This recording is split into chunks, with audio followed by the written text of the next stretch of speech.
Cette année-ci, on fête la 450e année de mort de Bruegel, de Pieter Bruegel, un peu partout en Flandre, à Bruxelles par exemple, avec des expos aux Beaux-Arts, Bibliothèque Royale, les musées royaux de Belgique, mais aussi dans la ville même, avec un parcours dans les rues, Bruegel Walks, et puis aussi ici dans la campagne, tout près de Bruxelles, à Dilbeek par exemple, mais aussi dans le château de Gaasbeek.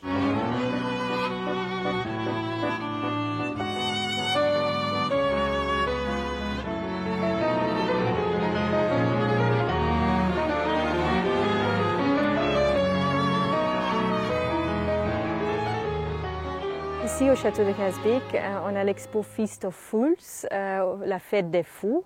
C'est Bruegel redécouvert par des artistes, surtout de la fin du 19e siècle, début 20e, comme par exemple James Ensor, Constant Parmeek, Valerius Sadler, l'école de Latem. Il y a plein d'artistes, c'est surtout des tableaux et des imprimés de cette époque-là.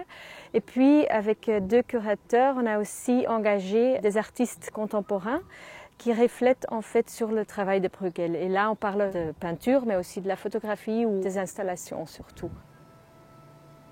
Le but de l'expo, c'est de montrer que Bruegel n'a pas perdu sa valeur.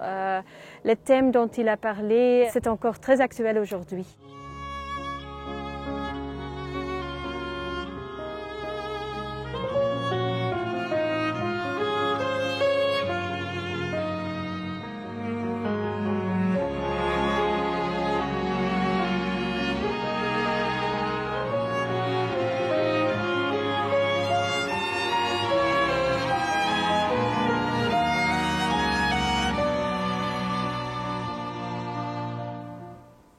L'exposition s'intitule Les estampes au temps de Bruegel et c'est une collaboration entre la KBR, la Bibliothèque Royale Belgique, et Beaux-Arts. Cette exposition rassemble environ 180 estampes du XVIe siècle.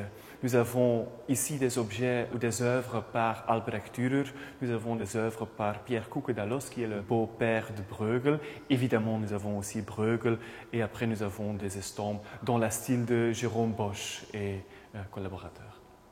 Il y a plusieurs œuvres maîtresses dans l'expo, entre autres le rhinocère d'Albrecht Dürer. Vous allez aussi voir l'arbre généalogique de Charles Quint qui mesure 7 mètres. C'est un parcours chronologique. Vous commencez dans la première moitié du XVIe siècle, dans les années 1520, avec des nouvelles techniques qui sont introduites dans les Pays-Bas. Nous avons des gravures à l'eau forte, nous avons des gravures au burin, mais aussi des gravures en bois. La deuxième partie, c'est mi-XVIe siècle, le temps de Bruegel. Vous allez voir des estampes de Bruegel et de ses collègues, de ses contemporains. Et à la fin, la troisième partie de l'expo est consacrée à la deuxième moitié du XVIe siècle. Là, vous avez le feu iconoclaste, mais aussi les conflits religieux et politiques.